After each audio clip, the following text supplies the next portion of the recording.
আসসালামু আলাইকুম। আশা করি প্রত্যেকেই ভালো আছেন। আপনাদের সাথে আছি আমি মোহাম্মদ সবুজ ইসলাম।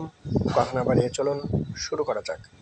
আজকে কথা বলার চেষ্টা করব এসওপি কি, কিভাবে কাজ করে, এসওপি কতটা গুরুত্বপূর্ণ, কোন কোন সেক্টরে এসওপি কতটা জরুরি, এই বিষয় নিয়ে কথা বলবো। কথা না বাড়িয়ে চলুন শুরু করা যাক। এসওপি হচ্ছে স্ট্যান্ডার্ড অপারেটিং প্রসিডিউর, বাংলায় যার নাম হচ্ছে মান পরিচালনা পদ্ধতি। এসওপি হচ্ছে একটি নির্দিষ্ট কাজ কিভাবে করতে হবে তা ধাপে ধাপে লিখিতভাবে নির্দেশনা দেওয়া একটি ডকুমেন্ট বা গাইডলাইন।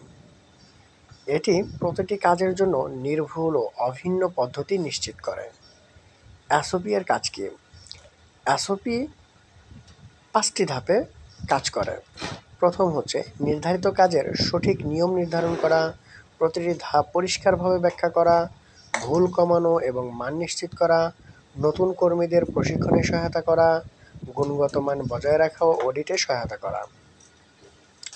এসওপি এর ব্যবহার কোথায় হয়?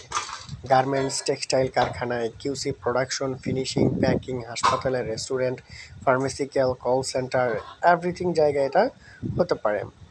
এসওপি এর কার্যপ্রণালী বা ধাপসমূহ, মূলত এর ভিতরে 6টি ধাপ রয়েছে। প্রথম ধাপে কাজ চিহ্নিত করা বা কোন কাজের জন্য এসওপিটি নির্ধারণ করতে হবে। দ্বিতীয় ধাপে কাজটি কিভাবে করতে হবে তা ধাপে ধাপে লিখতে হবে। তৃতীয় হচ্ছে কে করবে, কোথায় করবে, কবে করবে স্পষ্ট একটা ধারণা থাকতে হবে।